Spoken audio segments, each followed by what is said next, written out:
Cracky.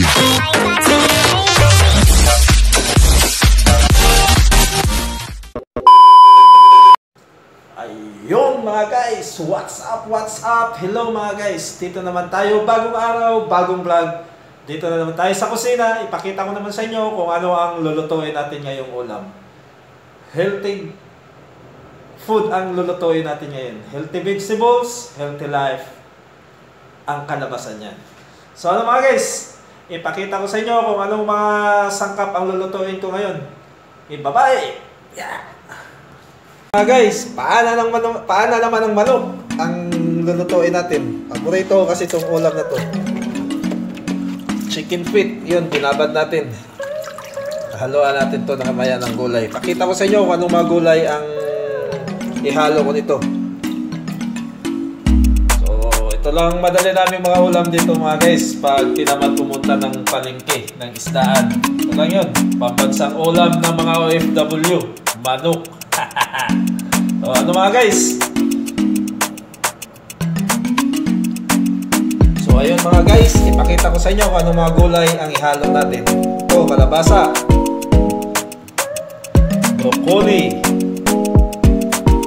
haluan din natin ng carrots. Marami kasi tayong carrots dito sa rep. Carrots, saka okra. Yan, sarap to. Sitaw, talong. Yan. Bawang, saka sibuyas. Saka haluan din natin to ng sili. Yan, sili na mahaba. Haluan din natin para makakangkat din yung gulay natin para pagana sa kain.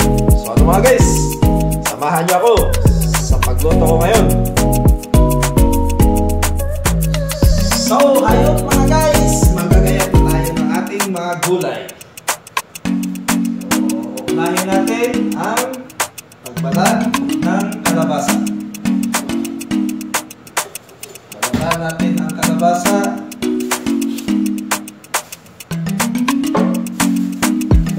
Guys, hindi lang natin ito ubusin kasi alam mo, walang mag-isa dito ang kumakain.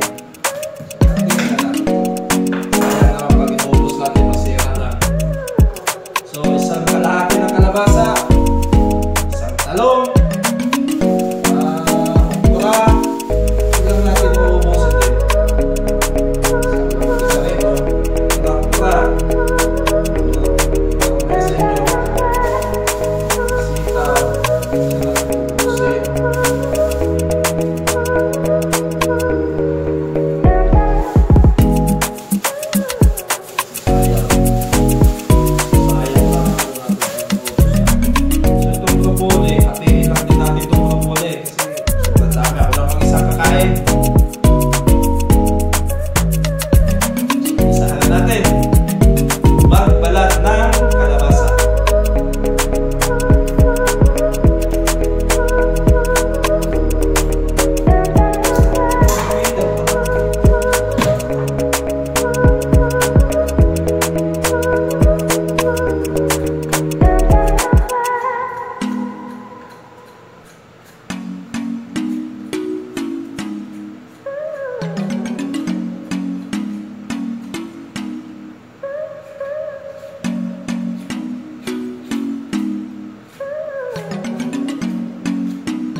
natin ng plastic para hindi masira. Madali masira itong broccoli pag hindi natin maibalot ng plastic.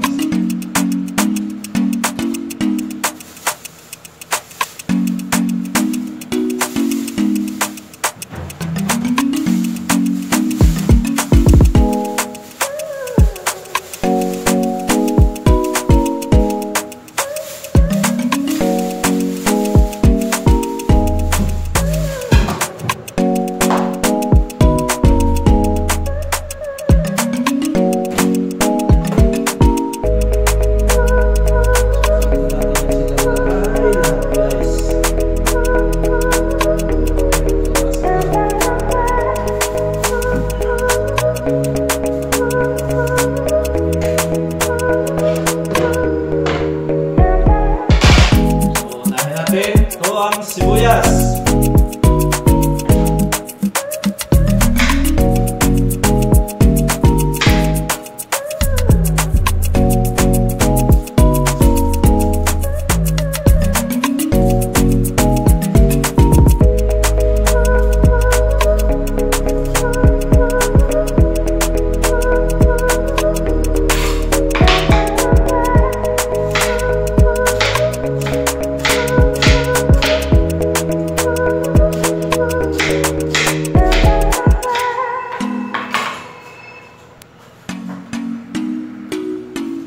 Mga guys, sunod natin ang bawang.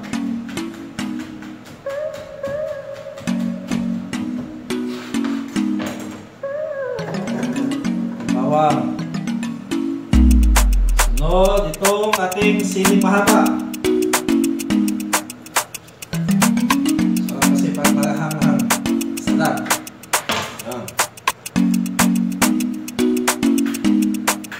Tapos itong kalabasa natin.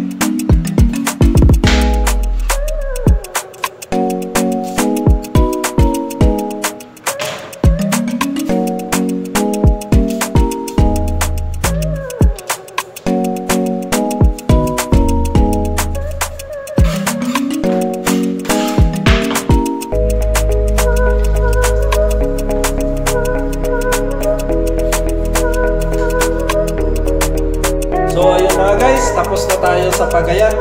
Ayan, ang sitaw natin, yung okra natin, yung carrots natin, kalabasa, saka talong.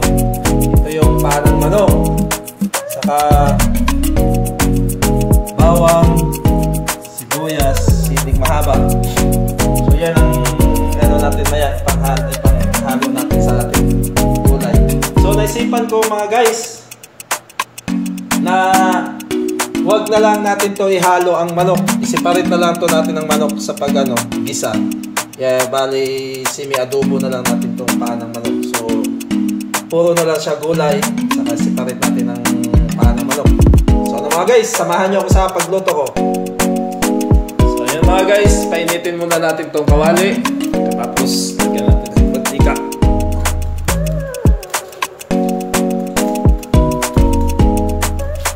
Yung mantika natin. Yun. Mantika, tuyo, asin, at saka bitsin to. Bitsin to, dito lang nilagay ang bitsin. So yun mga guys, malapit na to maluto yung chicken feet nating adobo. Yun. Yun natin. Yun.